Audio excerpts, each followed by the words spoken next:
Hello my dear students, I am Seema Nagwan, PGT commerce lecturer.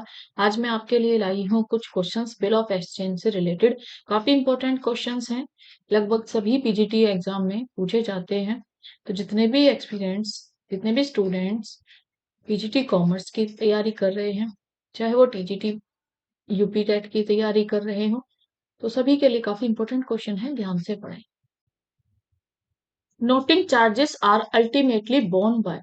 जो notice charges लगाए जाते हैं वो किसके द्वारा बोर्न किए जाते हैं? ड्रॉयर, पेई, मेकर। बेसिकली पहले तो आपको पता होना चाहिए कि नोटिंग चार्जेस क्या होते हैं। तो नोटिंग चार्जेस तब होते हैं जब आपका जो बिल ऑफ एक्सचेंज है, बिल ऑफ एक्सचेंज वो डिसऑनर्ड हो जाता है, यानी जिसको आपने बिल ऑफ एक्सचेंज इशू किया था, सामने वाली पार्टी ने बिल पे करने से मना कर दिया या रिफ्यूज कर दिया, फिर बिल डिसऑनर्ड हो गया। इसके लिए आगे की कार्यवाही के लिए आपने एक नोटिंग ऑफिसर रखा। ये एक पब्लिक ऑफिसर होता है, ठीक है, जो आपकी हेल्प करता है जितने भी बिल डिसऑनर्ड हुए हैं उनको फुलफिल कराने के लिए, आगे की कार्यवाही के लिए। अगर कोई बिल ऑफ एक्सचेंज में मिस्टेक्स हो रही है, एरर हो रहा है, तो इनकी सेफ्टी के लिए, इनके राइट्स को प्रोटेक्ट करने के लिए नोटिंग ऑफिसर बनाया हुआ है, ठीक है। तो इस ऑफिसर को जो अब चार्जेस देने पड़ते हैं, अब ये चार्जेस कौन देगा? देखिए, डिफॉल्ट किसकी वजह से हुआ है? सामने वाली पार्टी, ठीक है, ड्रॉई की वजह से, जिसने बिल नहीं दिया, तो ये चार्जेस भी ड्रॉई को ही देने पड़ेंगे। इससे पहले आपको पता होना चाहिए ड्रॉई कौन होता है, ड्रॉयर कौन है, पेई और मेकर कौन होता है।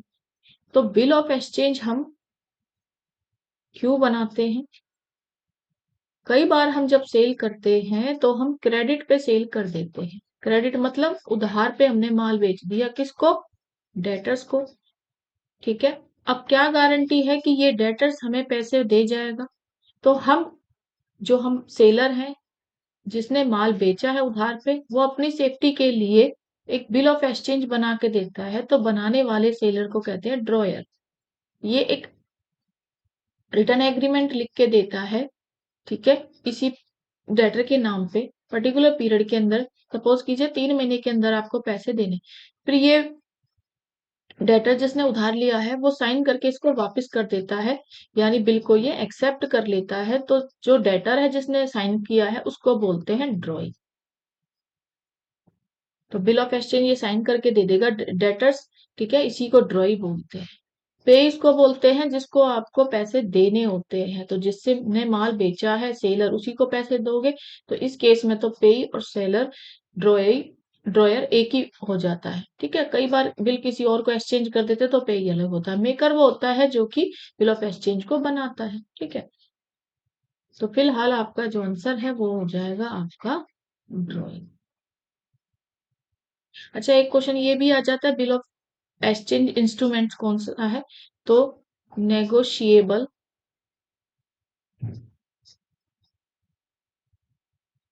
इंस्ट्रूमेंट एक्ट 1881 काम करता है। बिल ऑफ एक्सचेंज में या तो आप बिल ऑफ एक्सचेंज बना के दे रहे हो, जबकि आपका ड्रॉयर यानी जो बेच रहा है वो बनाएगा बिल ऑफ एक्सचेंज। कई बार जिसने खरीदा है डेटर्स, वो भी कह देता है मैं खुद ही बना के दे रहा हूँ, मैं प्रॉमिस कर रहा हूँ कि मैं आपको पैसे पे कर दूंगा, तो इस केस में से प्रोमिशनरी नोट बोलते हैं जब डेटर बनाएगा। B has accepted the bill. B ने एक्सेप्ट किया है bill drawn on by him A. A ने ड्रॉन किया था। Which of the following statement is correct? ने बिल एक्सेप्ट किया है तो ड्रॉन ए ने किया होगा, यानी ए ने माल बेचा होगा, ए सेलर है, ठीक है। जब ए ही माल बेच रहा है तो वही ड्रॉयर है, वही बिल्स को बनाएगा, ठीक है। बिल्स बनाएगा यानी रिटर्न पेपर वही तैयार करेगा, कौन? ए। किसके लिए? ए ने बी को माल बेचा होगा, तो बी डेटर है जिसने उधार खरीदा है, तो बी इस उधार वाले सामान को लेके आया है, तो बी इस बिल को एक्सेप्ट कर लेगा, साइन करके दे देगा कि हाँ मैं प्रॉमिस करता हूँ इतने टाइम के बाद आपके पैसे दे दूंगा, ठीक है। बी सिर्फ इस बिल को एक्सेप्ट कर सकता है, ठीक है। तो ए कैन एंडोर्स द बिल। अब आपको एंडोर्स का मतलब पता होना चाहिए। एंडोर्स का मतलब ये होता है कि जब आप बिल को किसी थर्ड पार्टी या दूसरी पार्टी को एक्सचेंज कर देते हो या दे देते हो, ठीक है। तो इस केस में भी एक होता है एंडोर्सर और एक होता है एंडोर्सरी, ठीक है। यानी जब आप किसी और पार्टी को भी इंक्लूड कर लेते हो अपने बिल ऑफ एक्सचेंज में, तो देखिए बी के पास ऑप्शन होगा क्या कि वो किसी और को ये बिल थमा दे, तो बी नहीं कर सकता। Be can not endorse the bill, but ए किसी को भी एंडोर्स कर सकता है। ए किसी को भी बोल सकता है कि तुम बी से पैसे ले लेना, ठीक है। लेकिन बी तो पैसे किसे देगा, जिससे वो सामान लाया है। तो जिस पार्टी के लिए एंडोर्स किया जाएगा, बी की लायबिलिटी है कि वो उसी को देगा। तो B can not endorse the bill, B किसी और के नाम पे थोड़ी दे, बी किसी और को थोड़ी सी से थोड़ी कह सकता है कि तुम मेरी जगह पे पैसे पे कर देना, ठीक है। पे तो बी को ही करना है। बी अपने पेमेंट को किसी और को ट्रांसफर नहीं कर सकता, लेकिन ए अपने बिहाफ पे कह सकता है कि मेरी जगह पर तुम ले लेना। या तो किसी बैंक को कह सकता है या अपने किसी फ्रेंड को कह सकता है कि तुम बी से पैसे ले लेना। तो ए एंडोर्स बिल को कर सकता है, ठीक है। तो ए कैन एंडोर्स द बिल बिल्कुल कर सकता है, लेकिन बी कैन नॉट, ये ज्यादा डेफिनेशन अच्छी है तो ए ही मानी जाएगी। B can not endorse the bill ये भी हो सकता था, लेकिन इसमें दोनों ही बातें आ गई। B can endorse the bill, B endorse नहीं कर सकता। तो ए आपका राइट आंसर हो जाएगा। Bill of 5,000 rupees is discounted with the banker for rupees 4,750. The bill is dishonored at maturity. The drawee pays 60% of his acceptance. What is the amount of bad debts?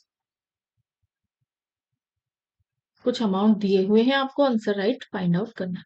तो सबसे पहले तो आपको पता होना चाहिए कि डिस्काउंटेड बिल क्या होता है। तो बिल ऑफ एक्सचेंज जब आप किसी को बना के देते हो, instrument act, negotiable instrument act 1881 के अकॉर्डिंग, ठीक है। कौन बनाता है? सेलर। किस केस में बनाता है? डेटर को जब उधार पे माल बेचा है। कैश बेचा होता तो कोई दिक्कत ही नहीं होती, ठीक है। उधार पे माल बेचा है। अब सपोज करो कि ये ए है और इसने माल बेचा है बी को, ठीक है। और कहा 3 महीने के अंदर अंदर मुझे पैसे दे देना। 3 महीने के अंदर अनकंडीशनेबल बिल होता है और लिख के ये दे रहा है और बी ने इसे एक्सेप्ट कर लिया, तो ये बिल ऑफ एक्सचेंज एक कागज का टुकड़ा है जिसपे कुछ लिखा है कि बी इतने का माल ले गया और इतने टाइम के बाद ए को पैसे देगा। बी ने इस पे साइन कर रखे कि हाँ ठीक है मैं पैसे दे दूंगा, तो ये एक वैलिड डॉक्यूमेंट बन गया है। जब बी ने भी साइन कर दिए, ए के भी इस पे साइन है, वैलिड डॉक्यूमेंट है। अगर बी पैसे नहीं देता है तो बी के ऊपर लीगल चार्जेस लग सकते हैं, ए केस कर सकता है। तो बी पैसे देगा 3 महीने में, क्योंकि ये टाइम ए ने ही दिया था। अब हो सकता है कि ए को 2 महीने बाद ही या 1 महीने बाद ही पैसों की जरूरत पड़ जाए, तो ए बी से तो नहीं मांग सकता क्योंकि इसने खुद ही 3 महीने का टाइम दिया है। तो पहले अगर इसे पैसे चाहिए तो ए इस बिल के टुकड़े को लेके बैंक के पास जाएगा। बैंक बैंक मुझे इसने पैसे दे दो, और जब पैसे बी से आए तो तुम ले लेना। तो बी से बैंक ले लेगा। बैंक कहेगा ठीक है मैं तुम्हें बिफोर द टाइम पैसे तो दे रहा हूँ, बिफोर द टाइम पैसे तो दे रहा हूँ लेकिन कम दूंगा, यानी मैं डिस्काउंट करके दूंगा। अगर बी तुम्हें 5,000 देगा तो तुम मुझसे अभी कम ले जाओ, यानी 4,750 ले जाओ। तो 250 रुपए ये डिस्काउंट के कौन खा रहा है बीच में? ये बैंक चार्ज कर रहा है एक तरह से, ठीक है।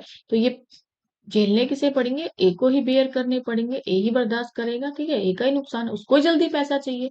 बी तो अपने टाइम पे देगा 5,000।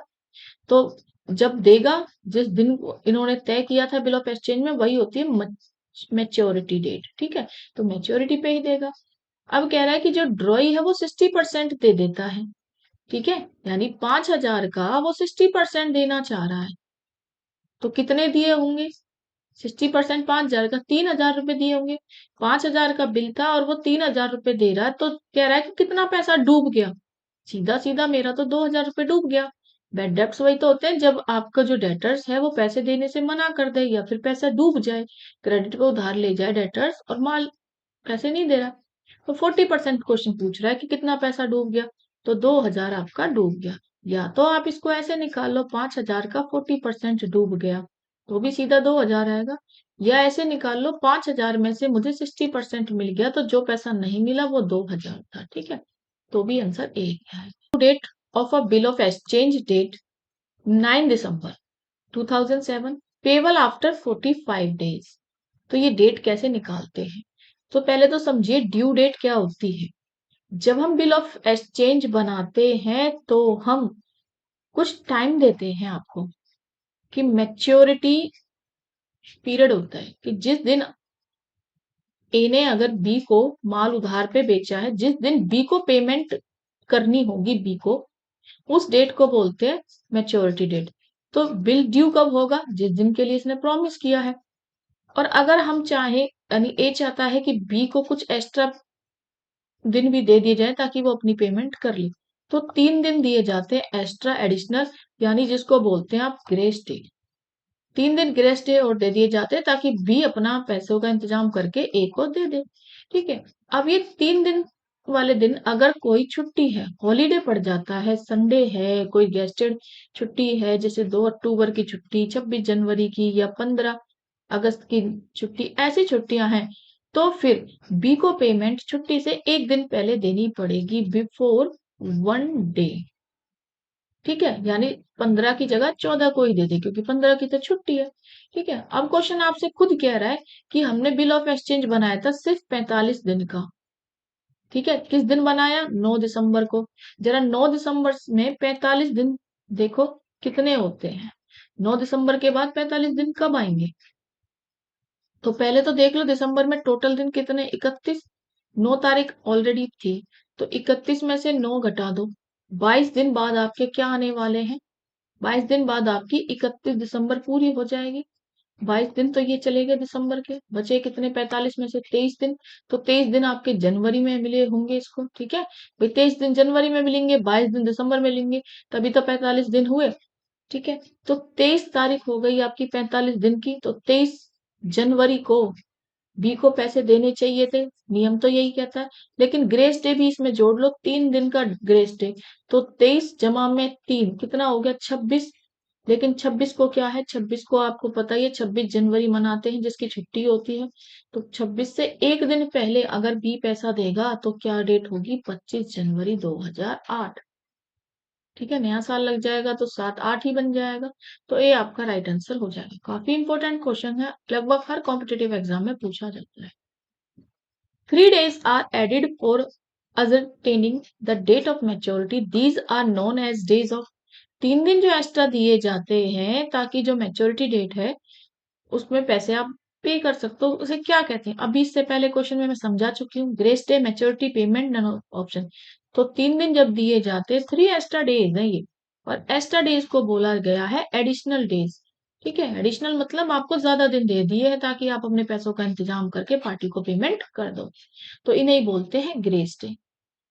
भाई ऐसे याद रख लेना, स्कूल में नहीं था आपको ग्रेस मार्क्स मिलते थे जब फेल होने वाले होते थे। ठीक है, 27-28 नंबर आ रहे हैं तो पेपर में 33 नंबर कर देते थे, टीचर को ग्रेस डे दे देते थे।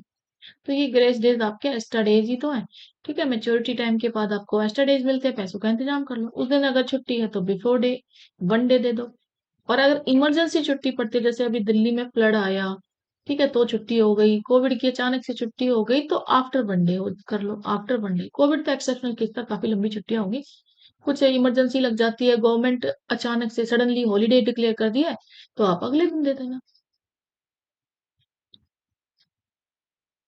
If Ram accept if Ram acceptance which was endorsed by us in favor of Salim is dishonored, then the amount will be debited in our books too.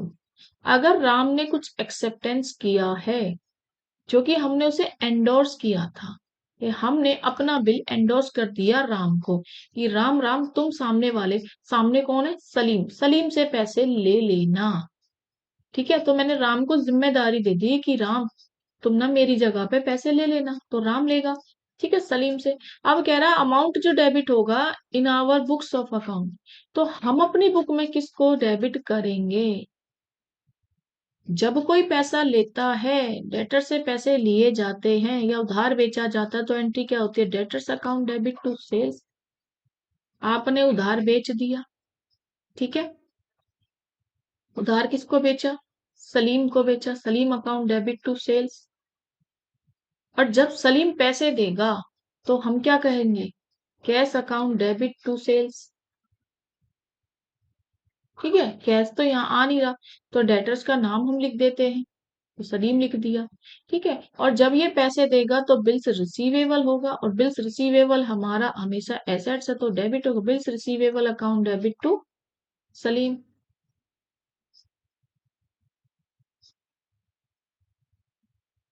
तो bills receive किसके नाम पे हो रहा है? अब बिल्स रिसीवेबल हमारी जगह कौन एक्सेप्ट कर रहा है? राम। ठीक है, तो राम को डेबिट कर देंगे। तो क्योंकि राम रिसीव कर रहा है, राम को हमने एंडोर्स कर दिया, तो Ram account debit to bills receivable. तो यहाँ क्वेश्चन डेबिट पूछ रहा है, तो डेबिट तो राम ही होगा हमारी बुक्स में। ठीक है, तो राम राइट आंसर हो जाएगा। Under what circumstances the drawer and the pay is the same person with reference to a bill of exchange? क्या बिल ऑफ एक्सचेंज बनाते वक्त ड्रॉयर और पेई एक ही पर्सन हो सकता है? तो when the dryer discounted the bill with the banker, banker के केस में ड्रॉयर और पेई एक ही होगा। जब बैंक आ गया तो पहले तो समझिए पेई क्या होता है। पेई वो होता है जिसे अमाउंट पे करना होता है, अमाउंट टू पे। सपोज करो ए ने माल बेचा बी को उधार, तो बी अब पैसे किसको देगा? ए को।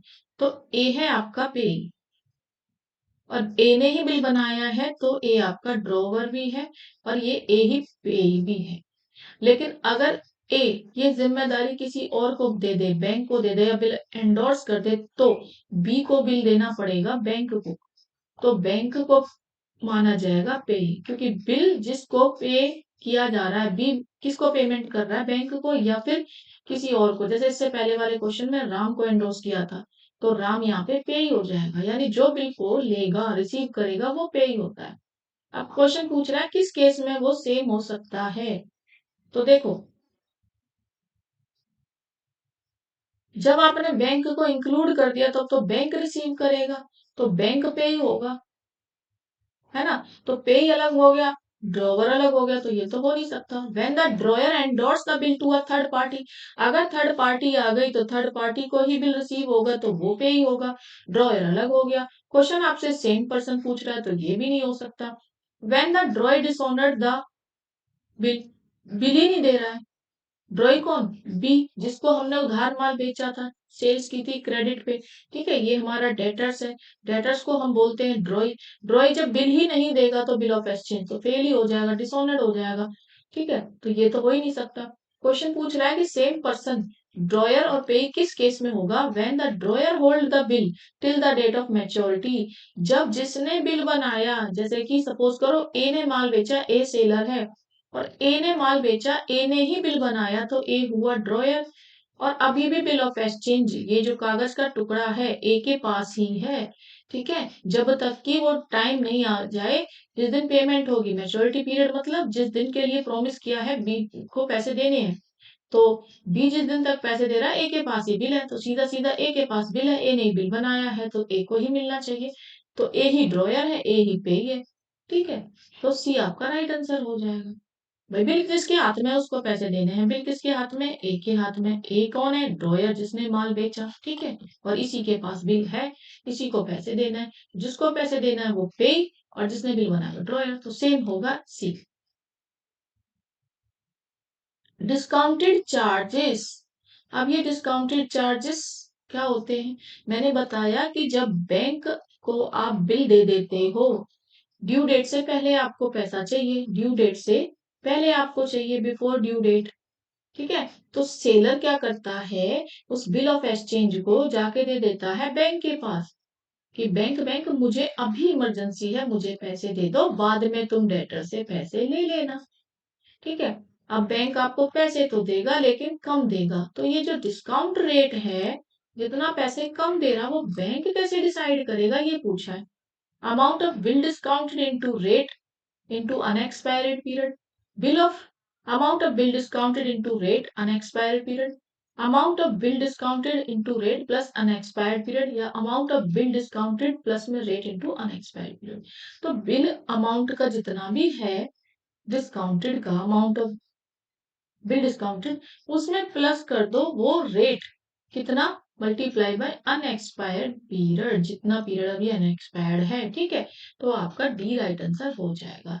भाई सपोज करो कि आप 2 महीने बाद बी से पैसे लेने वाले थे, पर बैंक के पास आप 1 महीने के बाद चले गए हो, यानी 1 महीने तो आपने ऐसे ही टाइम काट लिया, वेट करते रहे। सडनली आपको अगले महीने में पैसे तो मिलेंगे 31 तारीख को, लेकिन आप चले गए 1 तारीख को ही नेक्स्ट मंथ में, या भी पैसे चाहिए, तो बैंक ये जो बचा हुआ टाइम है उसी के लिए तो आपसे चार्ज करेगा। तो 1 महीने का जो चार्ज है अनएक्सपायर्ड पीरियड तक उतना रेट आपसे ले लेगा, तो आंसर डी हो जाएगा। Fees paid in cash to notary public is charge by, जो फीस दी जाएगी नोटरी पब्लिक, ये पब्लिक ऑफिसर है, ठीक है। ये जो नोटरी पब्लिक है, ये जो बिल डिसऑनर्ड हो जाते हैं, डिसऑनर्ड मतलब क्या होता है, डिसऑनर्ड मतलब होता है कि सामने वाली जो पार्टी है, डेटर जो उधार ले गया था, अब वो रिफ्यूज कर रहा है, मना कर देता है कि मैं तो बिल की पेमेंट नहीं करूंगा, बिल पेमेंट नहीं करूंगा। अलग अलग रीजन हो सकते हैं, या तो वो इंसॉल्वेंट हो गया, इंसॉल्वेंट मतलब उसकी फाइनेंशियल कंडीशन बेकार हो चुकी है, उसके पास पैसे ही नहीं है पे करने के लिए, या वो डिसऑनेस्ट हो गया, बेईमान हो गया।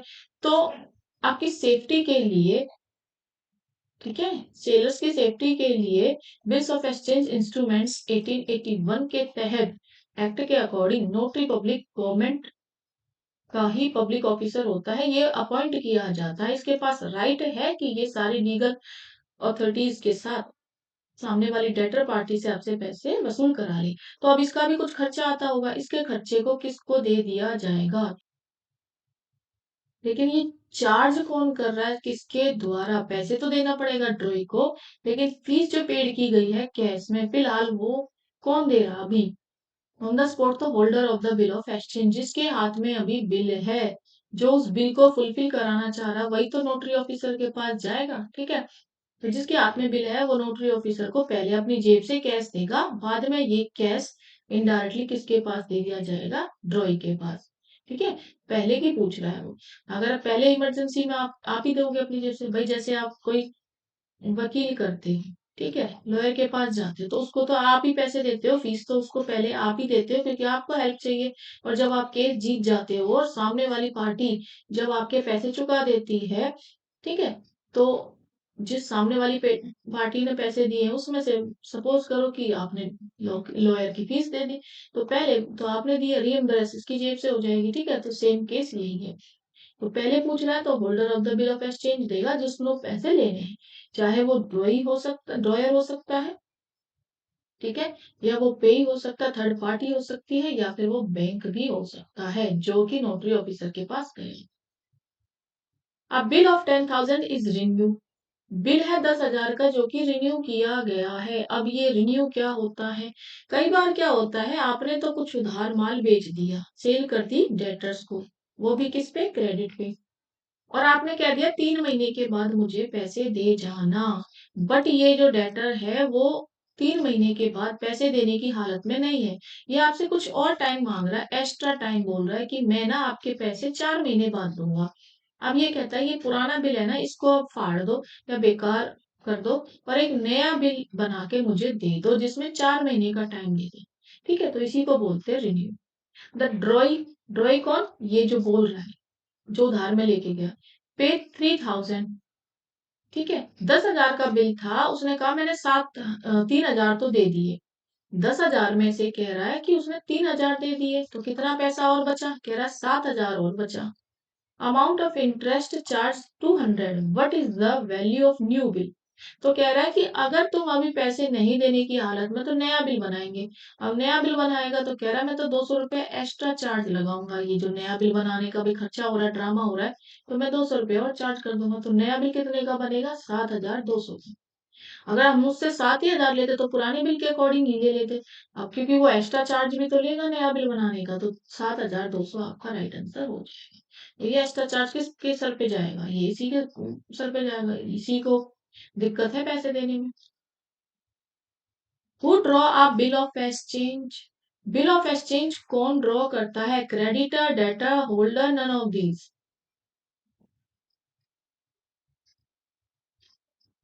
तो देखिए बिल ऑफ एक्सचेंज कौन ड्रॉ करता है, होल्डर, होल्डर कौन, जो कि सेलर है, ठीक है, सेलर भी है, इसी को आप ड्रॉयर भी बोलते हैं, और इसी के पास बिल होल्ड है, इसी ने बिल को पकड़ा हुआ है, बिल ऑफ एक्सचेंज इसी के हाथ में है कि जब तक मुझे सामने वाला पैसे नहीं दे देगा ये बिल मेरे पास रहेगा। ठीक है, तो ड्रॉ भी कौन करेगा? होल्डर, इसी को सेलर बोलते हैं।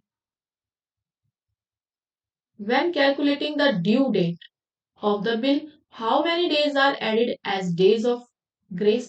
जब भी बात ग्रेस की आएगी तो एक्स्ट्रा दिन, एडिशनल डेज, तो एडिशनल डेज आप कितने देते हो, कितनी मोहलत और दे देते हो एक्स्ट्रा जो आपके हाथ में है, ठीक है, जिसको आप ग्रेस डे बोलते हो, तो आप कहते हो भाई हम 3 दिन और दे देंगे आपको, तो राइट आंसर 3 हो जाएगा। Noting charges are to be paid to, जो नोटिंग चार्जेस दिए जाते हैं वो किसको दिए जा रहे हैं? अब तक तो क्वेश्चन बाय पूछ रहा था कि भाई कौन देता है, ठीक है, तब तो ड्रॉ ही देता है, सामने वाली पार्टी जो डिफॉल्ट कर रही है पैसे नहीं देने में। नोटिंग चार्जेस, नोटिंग चार्जर जो ऑफिसर है वो आया तो तभी जब डिसऑनर्ड बिल हुआ है, यानी सामने वाली पार्टी पैसे देने से मना कर रही है, इसीलिए तो नोटिंग चार्ज ऑफिसर को हायर किया है। तो अब कह रहा है ये टू बी पेड टू, लेकिन ये है कौन? इसको बोलते क्या? नोटिंग चार्जेस जिसको दिए जा रहे हैं। क्या ये इनकम टैक्स डिपार्टमेंट है? नहीं। क्या ये कोर्ट है? नहीं। क्या ये कंपनी का कोई सेक्रेटरी है? नहीं। तो नोटिंग चार्ज जिसको दिए जा रहे हैं उसको बोलते हैं नोटरी। ठीक है, भाई जिसको टैक्स देते हो वो टैक्स ऑफिसर, ठीक है, यही बोलते हो ना, टैक्स देने वाले को टैक्स ऑफिसर, और नोटिंग चार्ज जिसको दे जा रहे हो उसको नोटरी ऑफिसर, नोटरी ऑफिसर, ठीक है, या नोटरी पर्सन या नोटरी। पब्लिक की तरफ से ये दिया जाता है पब्लिक वेलफेयर के लिए कि आपके जो बिल्स ऑफ एक्सचेंज का काम है स्मूथली चलता रहे। इसमें बिल्स ऑफ एक्सचेंज को प्रोटेस्ट मतलब उनकी सुरक्षा के लिए, प्रोटेस्टिंग के लिए दिया जाता है, protector. Encashing the bill before the due date is called from bank. अगर बिल को ड्यू डेट से पहले एनकैश किया जाता है तो इसको क्या कहते हैं? बैंक से। देखो, बिल है 31 मार्च का, ठीक है, मैंने एक को, ये मैं हूं, ठीक है, मैं हूं सेलर, मैंने इसे माल बेचा, इसका नाम है राम, ठीक है, और ये मैं हूं, मैंने इसको माल बेच दिया और कहा 31 मार्च को तुम मुझे पैसे दे देना, और ये तो 31 मार्च को देगा, अभी 1 फरवरी को मुझे सडनली पैसों की जरूरत है, तो मैं इस बिल ऑफ एक्सचेंज को लेके गई बैंक के पास कि बैंक बैंक तुम ये बिल ऑफ एक्सचेंज ले लो, ठीक है, और मुझे पैसे दे दो। तो इस बिल ऑफ एक्सचेंज कागज के टुकड़े के बेस पे इसको कैश में कन्वर्ट करके मुझे पैसे मिल गए, तो इसी को बोलते हैं एनकैशिंग। ठीक है, अब मुझे पैसे तो मिल गए हैं, लेकिन पैसे मुझे उतने नहीं मिलेंगे जितने का बिल है। सपोज करो बिल 5,000 का है तो मुझे पैसे 4,750 यानी कुछ कम मिलेंगे, कुछ कम मिलेंगे, तो इसको क्या बोलते हैं? एंडोर्समेंट। एंडोर्समेंट यहाँ पे थर्ड पार्टी आ जाती, और थर्ड पार्टी से बोला जाता कि थर्ड पार्टी तुम सामने वाले इससे राम से पैसे ले लो, तो ये एंडोर्समेंट होता। ऐसा तो नहीं है। रिटायरमेंट, रिटायरमेंट ये होता है कि जब आप बिल को ड्यू डेट से पहले राम से ही लेते, लेकिन यहाँ तो आप बैंक से लेने गए हो, तो रिटायरमेंट नहीं हो सकता। बचा क्या? डिस्काउंटेड। 5,000 के पैसों की बजाय आपको 4,750 मिल रहे हैं, तो discounted. Bill sent for collection तब होता जब आपका बिल बैंक भेज देता राम के पास कि ये 5,000 मुझे वापस दो, ठीक है, ऐसा भी नहीं है, आपने तो उस बिल को कैश करा है, तो राइट आंसर क्या हो जाएगा? Discounted. When a drawer discounted a bill, he debits. अगर कोई ड्रॉयर, ड्रॉयर कौन? जिसने उधार माल बेचा यानी सेलर, और उसी ने अपनी सेफ्टी के लिए बनाया बिल ऑफ एक्सचेंज, सामने वाली पार्टी से इसे एक्सेप्ट करा लूं, एक्सेप्ट मतलब इस पे साइन करा लूं, ताकि वो लाइबल हो जाए इस पेमेंट को पे करने के लिए, उसकी लाइबिलिटी हो जाएगी, नहीं देगा तो मैं उसे पुलिस में ले जाऊंगा, यही होता है। अब कह रहा है कि ये डिस्काउंट किया है बिल, तो डेबिट किसको करोगे? भाई डिस्काउंट करते हैं किसको? बैंक के पास आप गए, टाइम से पहले आपको पैसे चाहिए थे, ठीक है, तो बैंक भी अपने चार्जेस लेगा, और चार्जेस लेगा तो आप उसको कहाँ दिखाओगे? बैंक अकाउंट में। तो इंटरेस्ट तो आप दे नहीं रहे हो, बैंक अकाउंट को ही तो डेबिट करोगे, ठीक है। ड्रॉइंग जो पैसे देगा, बिल्स रिसीवेबल की तो बात ही नहीं है।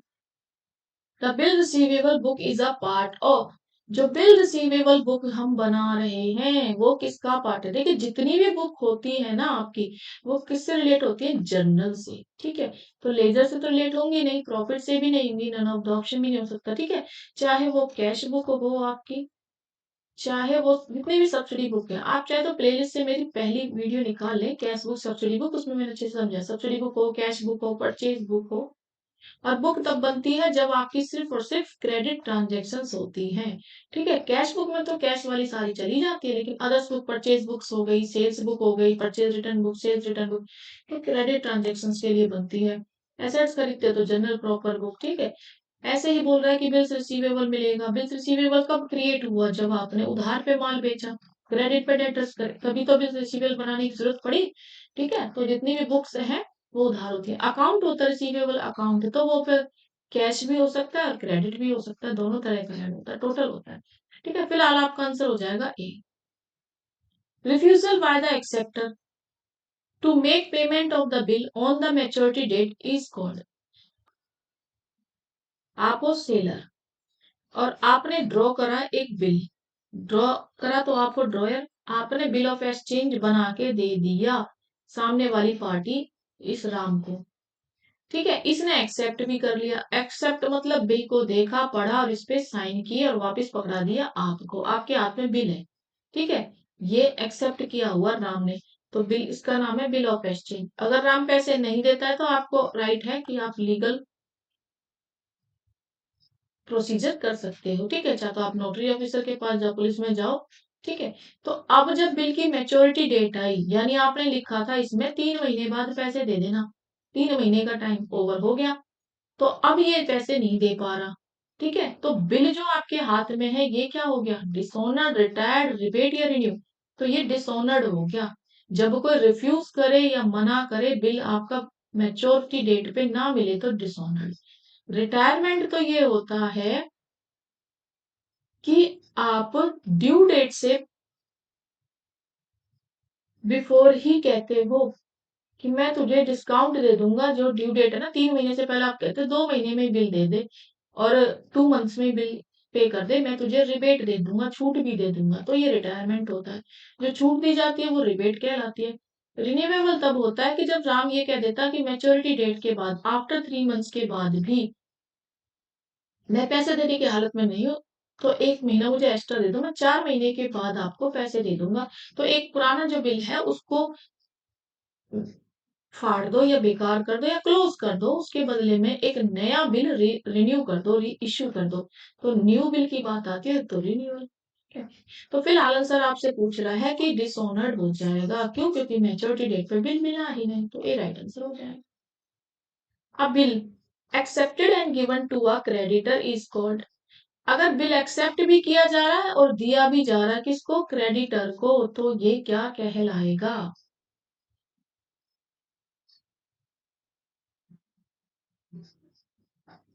अब यहाँ बात आ रही है क्रेडिटर की। जब क्रेडिटर की बात आई है तो क्रेडिटर कब बनते हैं? जब आप परचेज करके लाए होंगे।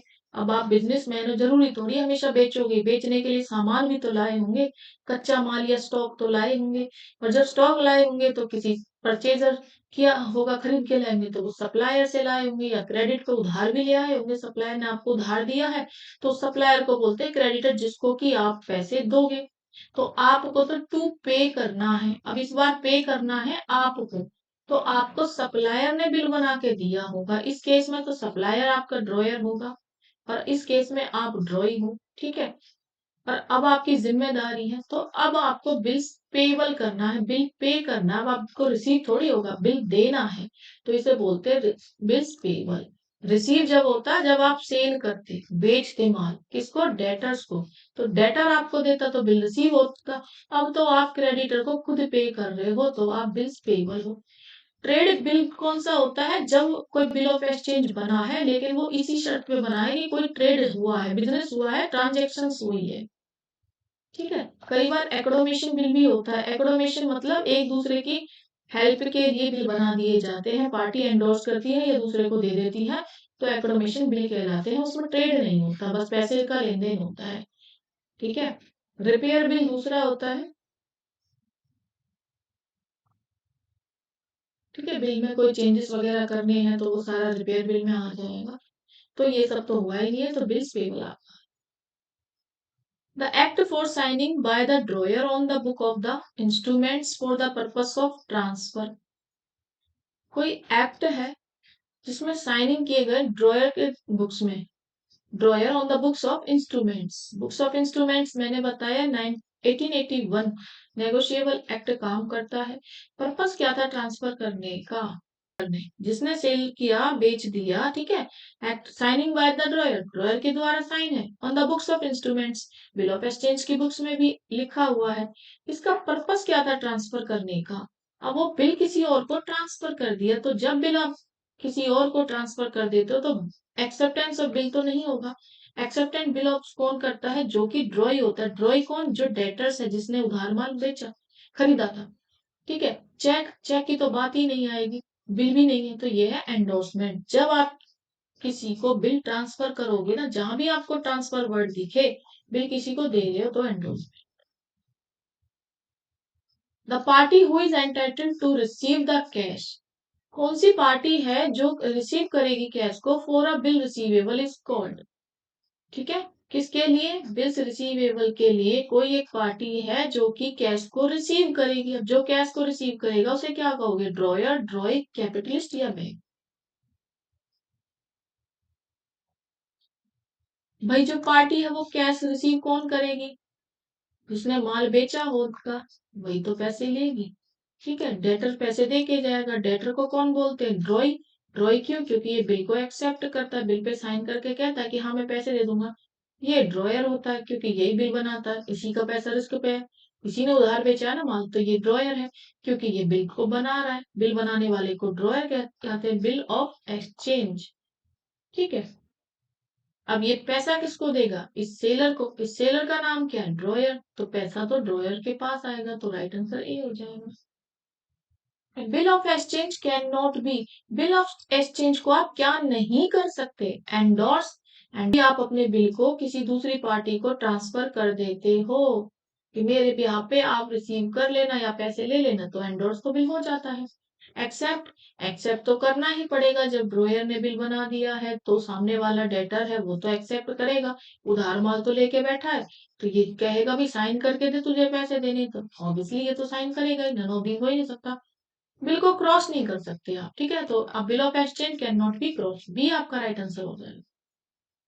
Liability for a discounted bill is a contingent liability. देखिए डिस्काउंटेड बिल तो हो गया है, ठीक है, लेकिन ये संभावना है, ठीक है। कंटीजेंट लायबिलिटी क्या होती है, जो कि फ्यूचर में हो, पॉसिबल है कि ये हो या ना हो, मे बी, ठीक है। कंटीजेंट लायबिलिटी वो होते हैं जिनके होने की ना होने की दोनों की पॉसिबिलिटी 50-50 है। अब आपको तो बैंक ने पैसा दे दिया डिस्काउंट करके। सपोज करो आपने 5,000 का माल बेचा था बी को, बी आपको 5,000 देने का प्रॉमिस कर चुका है। 2 महीने बाद आपने 1 महीने बाद ही बैंक से पैसा डिस्काउंट पे ले लिया, उस बिल को दिखा के 7,000, 4,750। अब लेकिन बिल को, बैंक को ये पैसा मिले ना मिले, बी बैंक को दे ना दे, बी नहीं देगा तो आपको ही देना पड़ेगा, ठीक है। हो सकता है 20 को दे भी दे, तो लायबिलिटी डिस्काउंटेड बिल की कंटीजेंट लायबिलिटी मानी जाती है। फिक्स तो होगी नहीं, ठीक है। फिक्स लायबिलिटी कौन सी होती है, जो कि आपकी लॉन्ग टर्म होती है, देनी ही देनी है, ठीक है। लंबे टाइम के लिए 2 या 3 साल, या तो बाद दो, लंबे टाइम के लिए 2 साल, 3 साल, 4 साल, या तो बात सिर्फ 3 महीने तक की होती है। 3 महीने का टाइम होता तो करंट में है, ठीक है, लेकिन यहाँ पॉसिबिलिटी है या नहीं, जहां वर्ड पॉसिबिलिटी आ जाए तो ये कंटीजेंट होगी। दो ही में आप कंफ्यूज होते हो, या तो करंट में या कंटीजेंट में। तो करंट आपकी होगी नहीं, टाइम पीरियड मत देख के कंफ्यूज मत होना, क्योंकि पॉसिबिलिटी है कि बी आपका पैसा दे भी दे, ठीक है, ना भी दे, दोनों पॉसिबिलिटी है ना, तो contingent. Dryer is need of money, अगर ड्रॉयर, ड्रॉयर कौन, सेलर जिसने माल उधार बेच दिया, अब उसको जरूरत पड़ी पैसों की, and can not wait till due date, और उसने ड्यू डेट दी है 3 महीने की, और अब वो वेट नहीं कर पा रहा है, ठीक है। एंड रिसीव द मनी, और उसको अब पैसे चाहिए, तो फ्रॉम द बैंक, बैंक से ले तो लिए उसने उसी बिल को दिखा के कि बैंक बैंक ये बिल ऑफ एक्सचेंज है, ठीक है। इसके बदले तुम मुझे पैसा दे दो। इस बिल पे साइन हुए पड़े हैं राम के, और राम मुझे पैसा देगा क्योंकि मैंने उसको उधार माल बेचा, वो 3 महीने के बाद देगा। तुम मुझे पहले दे दो। तो इसको क्या कहते हैं? एंडोर्समेंट ऑफ बिल किया है इसने। क्या बिल को इसने ट्रांसफर किया है? तो ट्रांसफर तो दूसरी पार्टी को नहीं किया। डिस्काउंटेड ऑफ बिल, तो इसने डिस्काउंटेड ऑफ बिल किया है, क्योंकि ये कम कीमत पे ले रहा, बैंक इससे चार्ज करेगा। 5,000 अगर राम देगा तो ये बैंक इसको अभी 4,750 दे रहा है, तो ये डिस्काउंटेड ऑफ बिल है। ड्यू डेट से पहले अगर बैंक से लिया जा रहा, बैंक का नाम जब भी देखो तो डिस्काउंटेड बिल। रिटायर्ड बिल तो होता ड्यू डेट से पहले, सिर्फ ड्यू डेट से बिफोर होता, तो ये पार्टी ही देती है, यहाँ बैंक नहीं आता, तब रिटायरमेंट बिल होता। डिसऑनर्ड ऑफ बिल कि सामने वाली पार्टी बिल पे ही नहीं करती। तो फिलहाल राइट आंसर बी हो जाए। तो 90 दिन का टाइम पीरियड था, और पारुल क्या करना चाह रही है? 18 मार्च को ही पैसे देने चाह रही है। तो देख लेते हैं कि टोटल दिन 10 फरवरी को अगर बिल बना है, 10 फरवरी को, तो रिटायर्ड बिल क्या होता है कि 90 दिन में से वो कितने टाइम पहले देना चाह रही है, वो दिन आपका रिटायर बिल हो जाएगा। तो 10 फरवरी को बिल बना है, तो 28 फरवरी तक तो लीप ईयर नहीं है, तो 28 फरवरी तक तो कितने दिन हो गए? 18 दिन। 18 मार्च के पीछे दिन हो गए 36 दिन। ठीक है, तो 36 दिन पहले वो बिल देना, 36 दिनों के बाद 18 तारीख की डेट है, लेकिन बिल का टाइम था 90 दिन, तो 36 को तो घटा ही दो। अब वो देखो कितने दिन पहले देना चाह रही है, तो 54 दिन डेज पहले देना चाह रही है, और 3 दिन इसमें ग्रेस के, तो 57 डेज पहले वो बिल को पे करना चाह रही है। 10,000 रुपए का बिल है, 10,000 रुपए का आपका बिल है, 12% के रेट से वो पे करना चाह रहे रिबेट, और कितने दिन की? 57 डेज का उसको टाइम मिला। टोटल साल कह रहा 360 दिन कर लो, ताकि कैलकुलेशन इजी हो। एक जीरो से जीरो काट दो, दो जीरो से यहाँ दो जीरो काट दो, 12 एकम 12, 12 तिया 36, 3 से काटो जरा इसे, 3 एकम 3, 3 नाम 27। ठीक है, तो एक 19 गुना में 10, तो कितना हुआ? 190। तो 190 रुपयों से छूट के मिलेंगे। When an acceptor refuse to pay the amount of bill to the holder of bill on its maturity is called। तो एक्सेप्टर अगर मना कर रहा है देने से पैसा उस जिस दिन डेट मैच्योर हुई है, और होल्डर के पास अभी भी बिल होल्ड करके बैठा है, यानी सेलर ने अभी भी बिल लेके बैठा है कि, और वेट कर रहा है बिल ऑफ एक्सचेंज का, कि मुझे सामने वाली पार्टी पैसे देगी, जो डेटर उधार ले गया था, और मैंने इसको बिल बना के दिया था, इसने साइन भी कर रखे हैं, और ये देने से मना करता है, तो इसे बोलते हैं डिसऑनर्ड ऑफ बिल। ठीक है, ऑनर तो तब होता है जब ये बिल दे देता। रिटायर्ड जब होता है कि ड्यू डेट से पहले आप बिल का पेमेंट कर रहे हो। एंडोर्स आप ट्रांसफर कर रहे हो बिल का। ठीक है, तो राइट आंसर क्या हो जाएगा? B. When a drawer discounted the bill he gets, अगर ड्रॉयर डिस्काउंट करता है बिल को, तो उसे क्या मिलेगा? More than face value.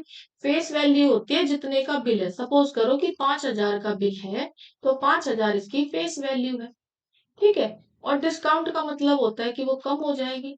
और कम कम कराता है जब ड्रॉयर को बहुत जल्दी होती है पैसा लेने की, उसने ड्यू डेट दी है, सामने वाले पार्टी को ड्यू डेट या मैच्योर डेट दी है कि आप 3 महीने के अंदर पैसे दे देना, और ड्रॉयर मांग रहा है अब 1 महीने के बाद ही पैसे, 2 महीने पहले मांग रहा है ना, बिफोर 2 मंथ। भाई 3 महीने का टाइम दे रखा है, और 1 महीने के बाद ही आप मांग रहे हो, 2 महीने पहले आपको जरूरत है, तो आप बैंक चले जाओ, बैंक आपको पैसे दे देगा, लेकिन 5,000 नहीं देगा, कम देगा, तो इसको बोलते हैं लेस द फेस वैल्यू। यानी 5,000 की वैल्यू से जब कम दिया जाएगा तो लेस द, इक्वल तो देगा ही नहीं, क्योंकि बैंक को भी तो कुछ चाहिए, बैंक अपने चार्जेस लेगा, और उस बैंक चार्जेस को आपसे ही दिया जा रहा है, तो डिडक्ट करके तो डिस्काउंट है वो। तो बी राइट आंसर हो जाए। बिल ऑफ एक्सचेंज में कितनी पार्टी होती है? 6, 2, 3, 4। तो देखिए बिल ऑफ एक्सचेंज में 3 पार्टी होती है। कौन? एक ड्रॉयर। ड्रॉयर कौन? जो उधार में माल बेचता है। सेलर जो कि क्रेडिट में सेल कर रहा है। ठीक है, इसको बोलते हैं ड्रॉयर, एक पार्टी, और यही बिल बना के देता है। कौन सा? Bill of exchange. ठीक है, इस बिल को जो एक्सेप्ट कर ले, जिसको माल बेचा है, डेटर्स, ठीक है, तो उसको बोलते हो आप ड्रॉई। और हो सकता है ये बिल किसी और को एंडोर्स कर दे कि तुम मेरे बिहाफ पे ये ले लेना, ठीक है, जैसे कि या डिस्काउंट करा ले बैंक से या किसी और को ट्रांसफर कर दे, तो पे।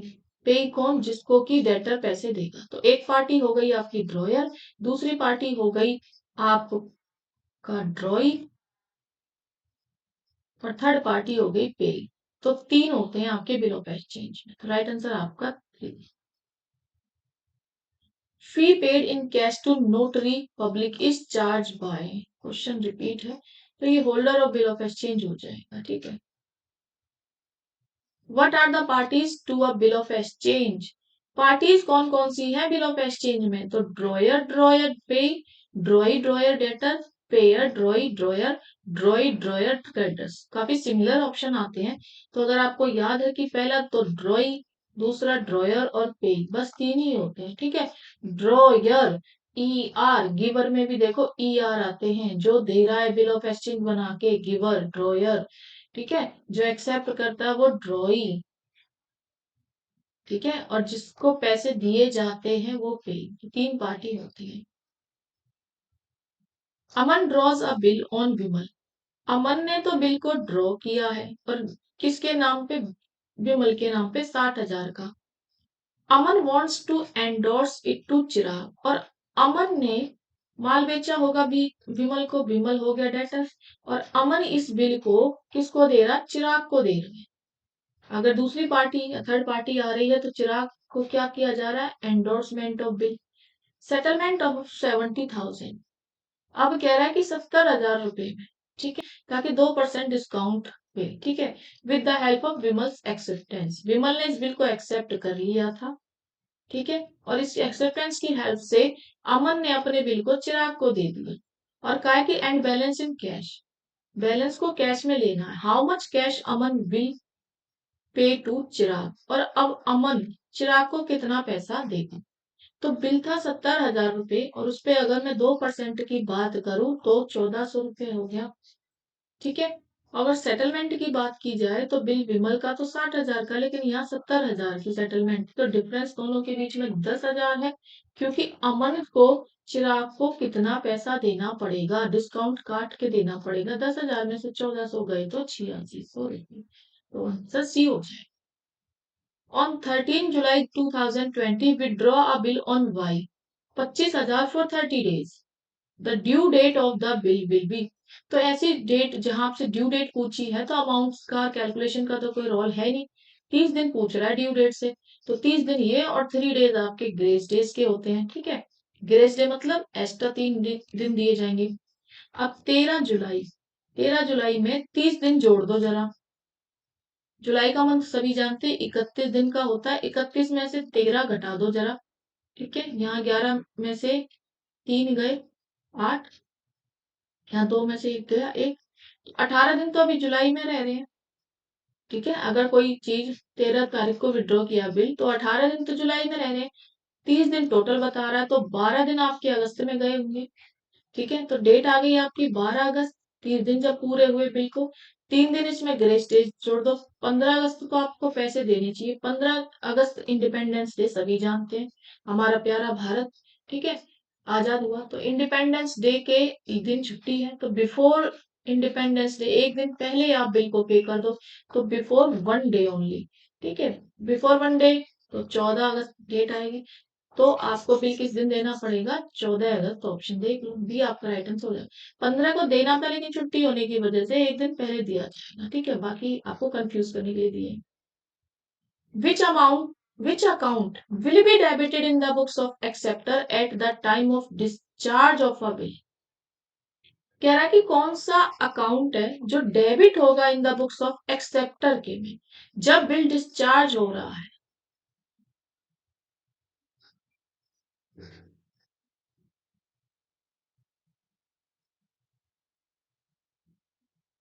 तो किस में डेबिट होगा? बिल्स पेबल में। जब आप बिल को डिस्चार्ज करोगे तो डेबिट किस में होगा? Bills payable account, debit to cash.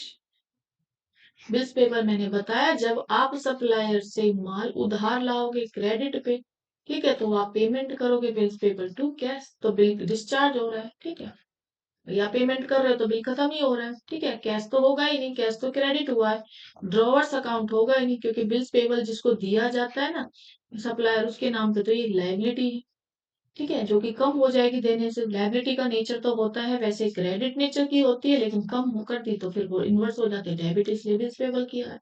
एनडोर्सी account का तो यहाँ रोल ही नहीं है, क्योंकि बिल ट्रांसफर नहीं हुआ है।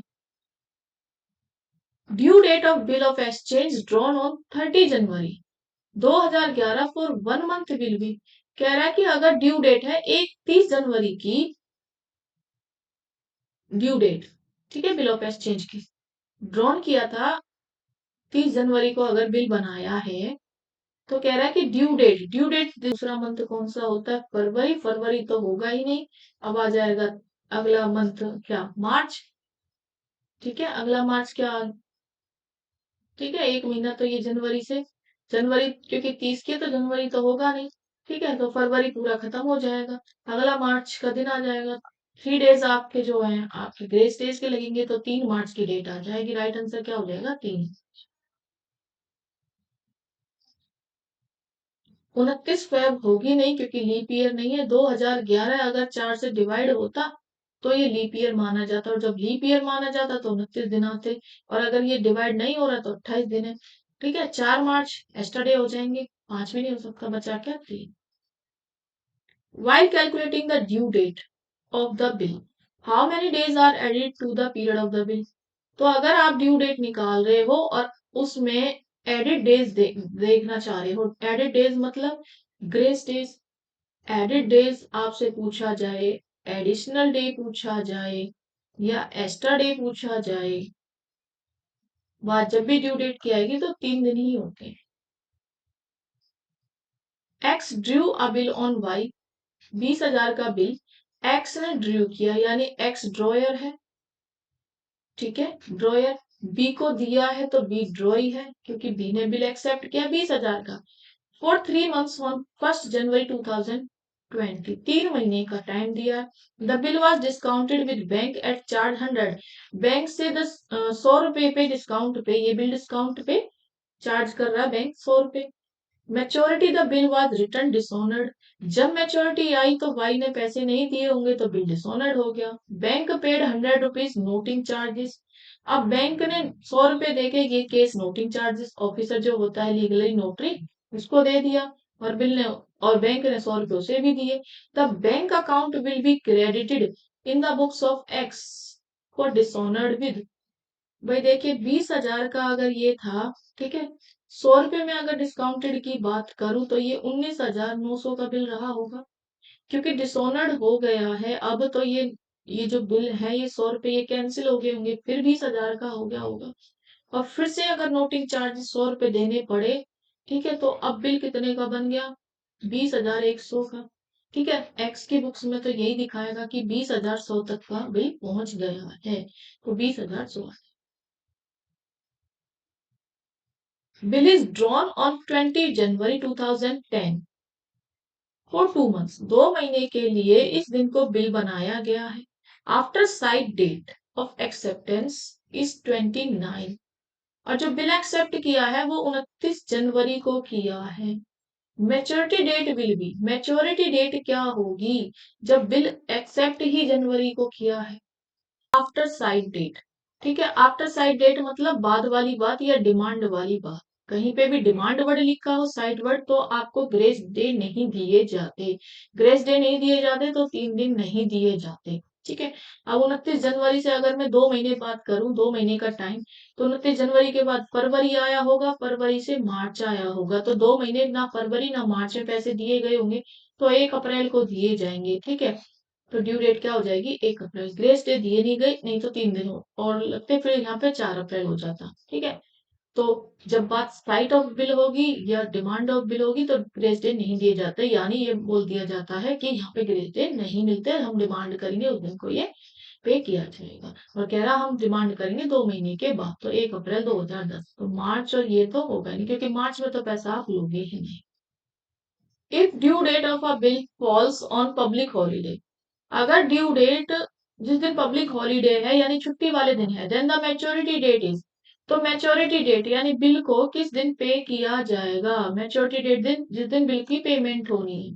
तो भाई जिस दिन छुट्टी है मैंने बताया उससे एक दिन पहले ले लो, बिफोर 1 डे। ठीक है, बिफोर 1 डे। तो देख लो 1 डे आफ्टर, आफ्टर तो बाद का होता है, आफ्टर मैच्योरिटी डेट बाद में थोड़ी ले लेंगे, बाद में तब लेते हैं जब इमरजेंसी छुट्टी डिक्लेयर हुई है, इमरजेंसी अचानक हुई है। यहाँ तो पहले से पब्लिक हॉलीडे कैलेंडर में डाला हुआ है, तो 1 day before of the maturity date सही आंसर हो जाएगा। पब्लिक हॉलीडे वाले दिन थोड़ी लेंगे, नन ऑफ दिस हो ही नहीं सकता। अब bill of exchange can not B, bill को आप क्या नहीं कर सकते, एंडोर्स कर सकते हो यानी ट्रांसफर कर सकते। क्वेश्चन रिपीट है, what are the 3 additional days known as a drawer given to the ड्रॉई for payment. 3 extra दिन दिए जाते हैं ड्रॉय के। क्वेश्चन थोड़ा बदल के पूछा है कि ड्रॉई को पेमेंट के लिए एडिशनल दिन दिए जा रहे हैं, वो भी ड्रॉयर के द्वारा। क्वेश्चन चाहे कितना भी बदल ले हमें आंसर तो पता ही है, डेज ऑफ ग्रेज होता है। ठीक है, कंडीशनल तो दिए नहीं जाए, कंडीशन शर्त थोड़ी रखा है, ना ही एडिशनल बोलोगे। दिन दिए जा रहे हैं एडिशनल, बट बोलते हैं ना ग्रे स्टेज है। रिबेट तो छूट होती है, अमाउंट में होती है, वो डेज में थोड़ी होती है, अमाउंट यानी मनी में होती है। Party which is ordered to pay, वो पार्टी जिसको ऑर्डर मिला है, ठीक है, ऑर्डर मिलता है, जिसको ऑर्डर मिला है कि उसको पे करना अमाउंट, उसको क्या कहेंगे, तो ड्रॉई। ड्रॉई ही को ऑर्डर मिलता है कि भाई अमाउंट को पे कर दो।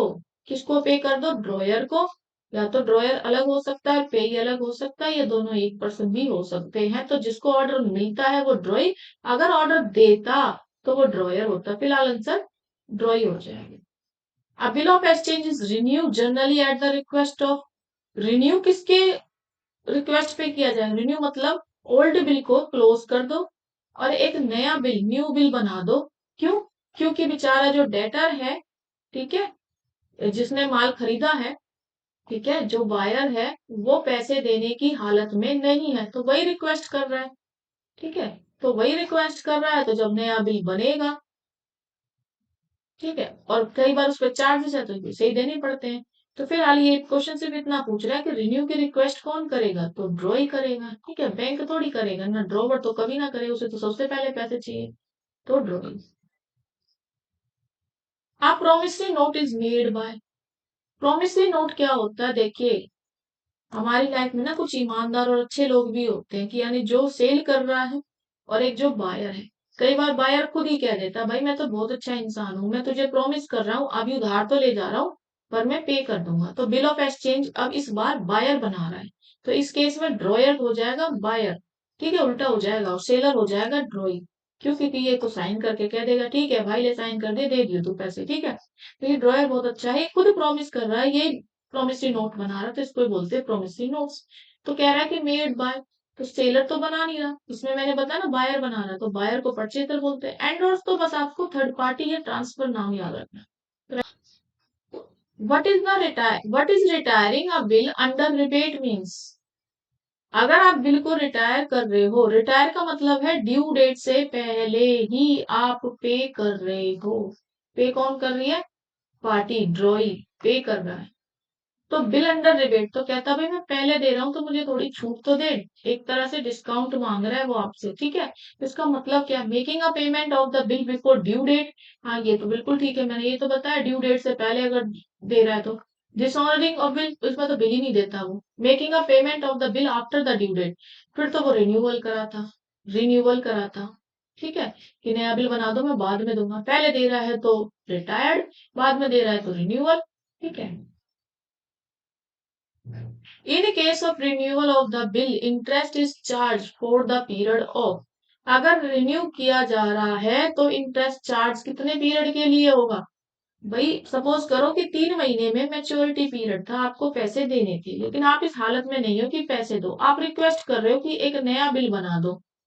ठीक है, यानी 4 महीने के लिए बना दो। अब 1 महीने आपने और मोहलत मांगी है पैसे देने के लिए, एक्स्ट्रा मंथ। ठीक है, तो अब ये क्या है, ओरिजिनल बिल बनेगा, फ्रेश बिल, 1 मंथ या नन ऑफ दिस। तो ये तो मैंने एग्जांपल दिया 3 और 4 महीने का, क्वेश्चन में थोड़ी आपको टाइम दे रहा है, वो तो कह रहा है charge for the period, interest कितने महीने का लोगे, तो आप फ्रेश बिल का इंटरेस्ट लोगे। ठीक है, यानी 3 से 1 महीने और इसने एक्स्ट्रा मांगा तो 1 महीने का फिर और आप लोगे, ठीक है। तो यहाँ फ्रेश बिल, जितने टाइम पीरियड के लिए वो फ्रेश बिल बना के दे रहा है उतने टाइम पीरियड के लिए वो इंटरेस्ट भी देगा, और वो इंटरेस्ट जो रिक्वेस्ट कर रहा है ना ड्रॉइंग, उसी को देना पड़ेगा। A bill of exchange, a bill of exchange include to an order to pay, a request to pay, a promise to pay, all of the above। तो बिल ऑफ एक्सचेंज क्या होता है? एक ऑर्डर होता है कि भाई पे कर देना, ठीक है, तो ऑर्डर होता है। रिक्वेस्ट थोड़ी करेंगे, हमने उधार माल बेचा, हमने माल अपना बेच दिया उसे, सामने वाली पार्टी को तो, सेलर को तो राइट है कि भाई ऑर्डर दे दे हमारे पैसे, ठीक है। प्रोमिस, प्रोमिसरी नोट में होता, अगर यहाँ प्रोमिस है तो यहाँ प्रोमिसरी नोट्स होता, बिल ऑफ एक्सचेंज नहीं होता। रिक्वेस्ट तो वो करेगा ही नहीं। Satish draw a bill on Ashish, Satish ने बिल बनाया वो भी आशीष पे, for some 10,000 payable after 3 months from the date of drawing of bill. Ashish give his acceptance after adding a sentence, if my brother come back on due date Satish claim that the bill has become invalid according to the act. तो it should be sign by the maker, it should be unconditionable, it should be in writing, it should contain a certain amount. देखिए, bill of exchange हमेशा unconditionable होता है, तुम्हारा brother आए ना आए ऐसी तुम लाइन नहीं जोड़ सकते, ठीक है। बिल ऑफ एक्सचेंज अनकंडीशनेबल होता है, ये फालतू की लाइनें आप उसमें नहीं ऐड कर सकते, तो इट शुड बी अनकंडीशनेबल। सिर्फ इसमें पार्टी का नाम होता है कि किस पार्टी को पैसे देने हैं और कितना अमाउंट देना होता है और कितना time period, certain time, certain person, certain amount, कोई भी कंडीशन नहीं हो सकती। तो बी आपका राइट आंसर हो जाए। On 1 January 2020 Anukriti draw a bill on Anurag, Anukirti ने अनुराग को 25,000 का बिल ड्रॉ किया 1 जनवरी 2020 को। At maturity the bill is dishonoured, bill dishonoured हो गया, 100 रुपए पेड किए आना था 25,000 का, ठीक है, जिसमें से 5,000 एक्सेप्ट कर लिए हैं, तो बचा कितना बैलेंस? 20,000। और कह रहा उस पे छूट इंटरेस्ट कितना देना है? 12%, तो 12% लगा दो, कितने महीने का? 2/12, 2 महीने का, 12 से 12 काट दो, 2 0 से 0, 200, 2 से गुना करो, 400 आंसर आ गया, आपका सी आपका right answer. A 4 month bill draws on 1 January 2019 will mature for, अगर 1 जनवरी को 2019 को बिल बना है तो 4 महीने के बाद की डेट निकालनी है आपको, 4 महीने बाद डेट निकालो। फरवरी चला जाएगा, मार्च भी चला जाएगा और अप्रैल भी चला जाएगा, मई आ जाएगा, ठीक है, 1 मई आएगा और उसमें 3 दिन ग्रेस टिकट जोड़ दो तो 4 मई आ जाएगा, तो राइट आंसर बी हो जाएगा। What kind of acceptance is known as when the bill is acceptance without any condition? कौन सी एक्सेप्टेंस होती है किस काइंड की? जब आप ये जानते हो कि जो बिल एक्सेप्टेड किया है वो विदाउट किसी कंडीशन से किया है। Qualified acceptance, conditional acceptance, bank blank acceptance या जनरल एक्सेप्टेंस। तो इसे जनरल एक्सेप्टेंस कहते हैं, क्योंकि आपने जो बिल एक्सेप्ट किया है वो किसी भी कंडीशंस के बिना किया है, ठीक है। कंडीशन रखते तो कंडीशन एक्सेप्ट होता, लेकिन बिल जो होता है वो आपका जनरल एक्सेप्टेंस होता है, जैसा है वैसा। अनकंडीशनेबल बिल होता है, हमेशा कोई भी कंडीशन नहीं रखी जाती, बस सर्टेन पर्सन के ऊपर होता है किस पर्सन को पैसे देने हैं, सर्टेन टाइम पीरियड होता है कि कितने टाइम में देने हैं, और सर्टेन मतलब निश्चित है ये चीजें, सर्टेन मतलब निश्चित पर्सन, निश्चित टाइम और सर्टेन अमाउंट, लेकिन अनकंडीशनेबल होता है। तो जनरल एक्सेप्टेंस। अगर आपको मेरी वीडियो पसंद आ रही है तो please subscribe my channel, like and share my video. और अगर आपके कुछ डाउट्स हैं, कुछ क्रैश कोर्सेज लेना चाहते हैं, आप चाहे किसी भी पीजीटी कॉमर्स की तैयारी क्यों ना कर रहे हो, DSSB हो, HTET हो, यूपी टेट हो, ठीक है, या यूजीसी नेट हो, अगर आप कुछ क्रैश कोर्स या ऑनलाइन डाउट्स लेना चाहते हैं तो मेरा व्हाट्सएप नंबर गिवन है, जूम मीटिंग के थ्रू आप स्टेट में कहीं भी रहते हो आप कुछ क्लासेस ले सकते हो ताकि आपके डाउट्स क्लियर हो। मेरा मोटिव यही है, जो भी बच्चे कॉमर्स की तैयारी कर रहे हैं मैं उनको अपना बेस्ट दूं। जितना प्रिपेयर्ड मैं कॉमर्स को कर पाई हूँ, पिछले 10 सालों का मेरा एक्सपीरियंस है। मैंने भी ये नेट क्वालिफाइड किया हुआ है, 2016 में किया था। उसके बाद मेरा KBS NBS सभी पीजीटी एग्जाम्स क्लियर हैं, मैं खुद एक पीजीटी कॉमर्स लेक्चरर हूँ, ठीक है। तो जितनी आपकी हेल्प कर सकती हूँ मुझे अच्छा लगेगा। वीडियो देखते रहें, अपने डाउट्स मुझे कमेंट में पूछते रहें। Thank you for watching.